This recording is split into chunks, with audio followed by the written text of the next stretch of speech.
Bleacher Report completely disrespects the New York Knicks, and Paolo Banchero himself gives his take on the Eastern Conference this upcoming season. All that and much more on the Knicks Digest. What's up, guys? It's your boy Dariel. Once again, let's get right into today's video. So Bleacher Report just came out with their Eastern Conference standings. And take a look here, man. They have the Knicks at number 5.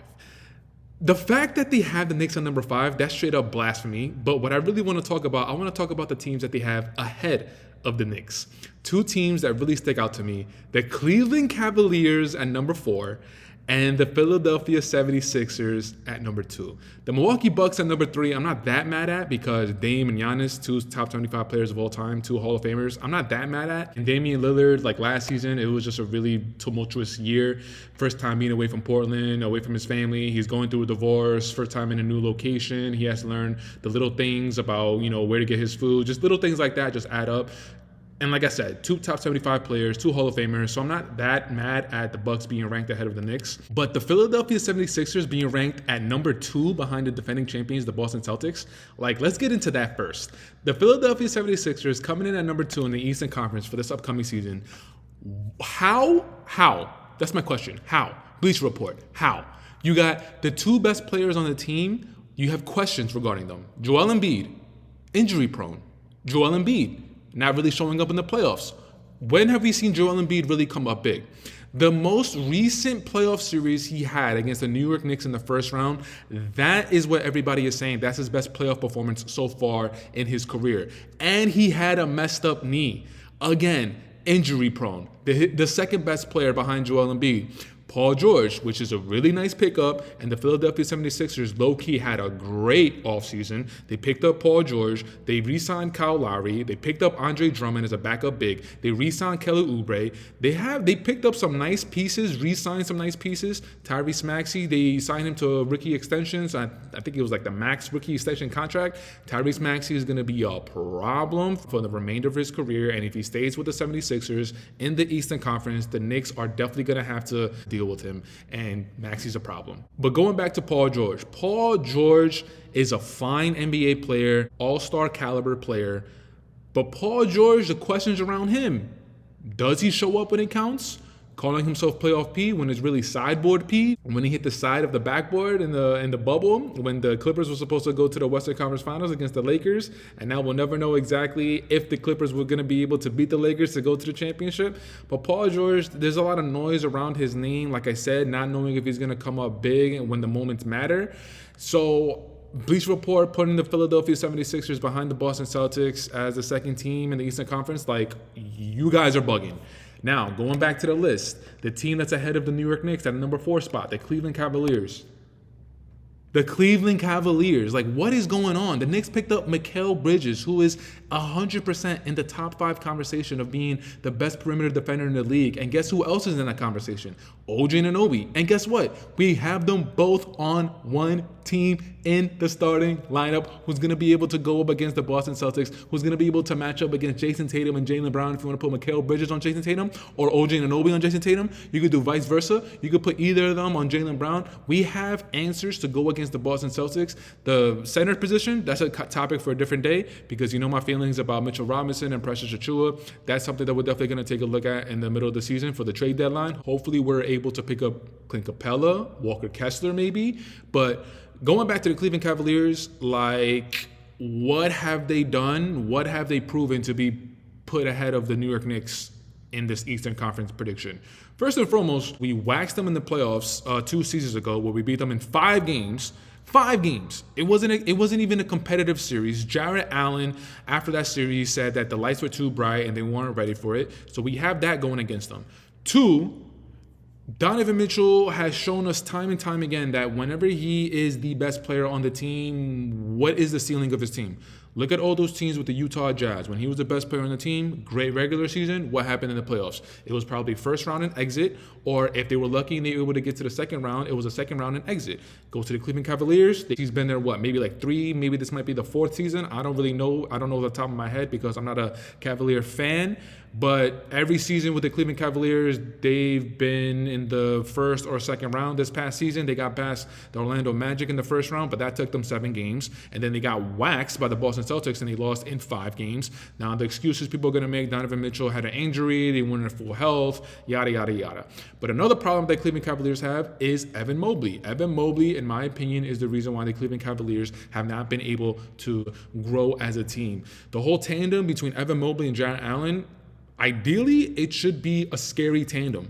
But the problem is on the offensive end, Jarrett Allen, he needs the ball in the paint. Jarrett Allen, he's like a traditional, he might be one of, if not the only traditional big man that we have left in the league. He's able to get his points in the paint. He just does baby jump hooks, baby hooks, offensive rebounds. He finishes alley-oop plays. He's a defensive anchor, blocks, rebounds. Like Jarrett Allen, his paint, that's his home. But the problem is Evan Mobley, he hasn't added anything to his game as of yet. Maybe this upcoming season, Evan Mobley comes into the season and we see a different Evan Mobley. Maybe he adds a consistent mid-range jump shot. And I'm not even saying that Evan Mobley needs to extend his range beyond the three-point line. I'm not saying that at all. Ideally, I would like to see him get there. But of course, with everything else, there's baby steps. And the first step that Evan Mobley needs to do, he needs to develop a consistent mid-range jumper. That way, it's going to open up the floor. It's going to give Jarrett Allen enough room to work in the paint, do his baby hook, like I said before. And Evan Mobley he's going to get out of the way. And now Evan Mobley is going to be able to have his bit of offensive game. And you know what? He could throw a pump fake in, get the defender off his foot, drive to the hole. And maybe if the help side comes up, dump the ball to Jarrett Allen dunks the ball. So it's going to be very important for the Cleveland Cavaliers to see how Evan Mobley's game evolves. Evan Mobley needs to take the next step in his career, because if this season we see Evan Mobley have the same type of game and then the Cleveland Cavaliers have the same type of season where they're just, getting through the regular season, and then in the playoffs, they might be able to get past the first round depending on playoff matchups, but in the second round they get bounced, then it might be time to start asking the question, is Evan Mobley going to be one of the premier players moving forward in the NBA? But Bleacher Report completely picking the Cleveland Cavaliers and the 76ers and putting them ahead of the New York Knicks in the Eastern Conference, that's, in the great words of Stephen A. Smith, that's straight blasphemy. Like I said, the Knicks picked up Mikal Bridges, who is a top 5 perimeter defender in the league. And the other member of that top 5 perimeter defenders is OG Anunoby, and we have them both on the same team.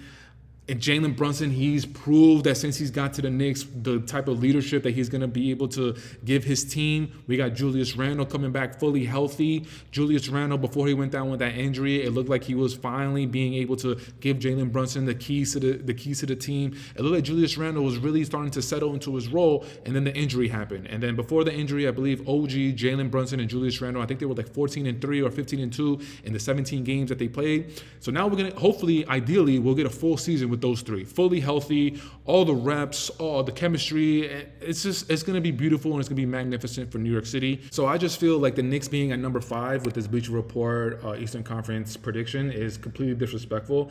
In my opinion, I think it should go something like 100% the Boston Celtics are number 1, defending champions. You can't disrespect them. I think it should be the Pacers at number 2. And the reason why the Pacers are going to be at number 2 is because the Pacers are a young team. And with the young teams, it's not that they don't have experience. It's just that when you have a more veteran-led team, the regular season isn't as important as just getting into the playoffs. The Knicks should absolutely try and get 1 through 4 seed, 100%. I'm not saying just completely just kick rocks on the regular season, and I hate when teams do that. But the Indiana Pacers, being a young team led by Tyrese Halliburton, they like to get up and down the floor. I feel like they're going to be paying attention a little bit towards the seedings. So that's why I have Indiana Pacers at number 2. And then at number 3, I would have the New York Knicks. The New York Knicks at number 3. And then behind the New York Knicks, I would probably have between the Milwaukee Bucks and the Philadelphia 76ers. I would probably put the Philadelphia 76ers at number 3. Number 4, I would put the Milwaukee Bucks. After number 4, I would probably have the Cleveland Cavaliers at number 5. So that would be my Eastern Conference prediction. There's a lot of moving parts. Obviously, injuries can come into play. Trades can come into play. Coaches being fired can come into play. Players not being happy with the rotations and all that stuff can come into play. But as far as just what I've seen from the offseason moves and the players that each team had on their roster, that's my lineup. Boston at number 1. Indiana at number 2. New York at number 3. Philly at number 4. and Cleveland Cavaliers are number 5. And one of the teams that I did not talk about in the Bleacher Report Eastern Conference standings prediction is the Orlando Magic. And this past week, Paolo Banchero, he actually showed up on First Take at the Fanatics event, and I believe it was held at the Javits Center in New York. And Paolo Banchero, he had a segment on First Take just talking about just the NBA landscape and with all the offseason moves. And then Stephen A. asked him if he felt disrespected that the Orlando Magic, they're not really being talked about. Listen, in the Bleacher Report Eastern Conference standings prediction, they had the Orlando Magic at number 6. I'm not entirely mad at that, but I definitely want to keep my eye on the Orlando Magic because one of the bigger moves in the offseason that a lot of people aren't talking about is the addition that the Orlando Magic made of Kentavious Caldwell-Pope. In the first round of last season against the Cleveland Cavaliers, where they lost in 7 games, one of the biggest reasons why is because Franz Wagner, who was supposed to be Paolo Banchero's second best player right behind him, he kind of just didn't show up. And towards the end of the season, one of the bigger things that I saw in his game was he kind of forgot how to shoot the ball, specifically the 3-ball. And in today's NBA landscape, the 3-ball is such a deadly weapon. It's such a magnified weapon. It's a lot of how these teams run their offenses. And Paolo Banchero is going into his, 3rd season? And in the 2nd season, he made an all-star team, which is nothing to sneeze at. He also made the playoffs, going to his 7-game series. So now he has the experience. But while he was in it, and in that First Take segment, one of the things that Paolo Banchero said is that actually going through that first round 7-game series is one of the lessons he's learned is just how elite shape you have to be in the playoffs, because it's not just a physical game, it's a mental game. And he said the first 2 to 3 games, it was really a mental struggle of just trying to get to his game, trying to get to his spots, because he didn't realize how much attention to detail it ramps up in the playoffs. And of course, his first time in the playoffs, everything is brand new. He's going to be learning all this new stuff about defensive schemes, about the opposing team putting their best player, putting their best defender on him. So there's just a lot of things that Paolo Banchero he got under his belt. He got a year under his belt in the playoffs, so now he knows how to ramp it up whenever that time of year comes around. And Paolo Banchero, man, just like I said about Tyrese Maxey, Paolo Banchero is another player that we got to keep an eye on, specifically in the Eastern Conference. If he stays within the Eastern Conference with the Orlando Magic and they keep adding pieces to that team and to him, they're going to be a problem. Going back to my KCP point, the first round against the Cleveland Cavaliers, the biggest reason why they lost is because they did not have any outside perimeter shooting. And they added one of the better 3-point shooters in the league in KCP. And on top of that, KCP, within the last 5 years, KCP has 2 rings under his belt. He has that bubble championship with the Lakers, if you want to call it that. But he has that, and then he has a championship with Denver. KCP is going to be able to bring a lot of veteran leadership. He's going to be able to bring veteran championship leadership to that team, telling them how to prepare mentally, physically, talking to them about paying attention to detail, specifically in the playoffs. The Orlando Magic are definitely a team that I'm keeping my eye on. I'm definitely going to see how they play the regular season to see if they're picking their spots or if they're going to come out the gate looking like the Indiana Pacers. Since the Orlando Magic, they're a little bit of a younger team. The younger teams, like I said about the Indiana Pacers, they like to just get out the gate and they like to just try and get every win possible, which of course, ideally, every NBA fan would want that from their team. But when you have a little bit more of a veteran-led team like the New York Knicks, Julius Randle is well into his NBA career, Jalen Brunson, Josh Hart, Dante DiVincenzo, OG Anunoby, all these players, they know how to pace themselves throughout the season.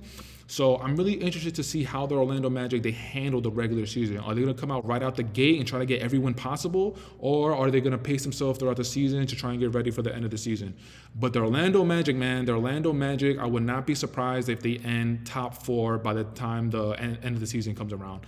And we'll see what happens. Maybe they match up against the Knicks in the first round. I remember towards the end of last season, it looked like it was going to be a first-round matchup between the Knicks and the Magic. And at that time, Mitchell Robinson was still out. At that time, Julius Randle was already out with that shoulder injury. And I was a little nervous going up against the Orlando Magic because Orlando was young, they were hungry, they were athletic, and I just wasn't sure if we had the bodies available. We ended up not having to deal with them. We ended up just dealing with the Philadelphia 76ers and taking care of them in 6 games.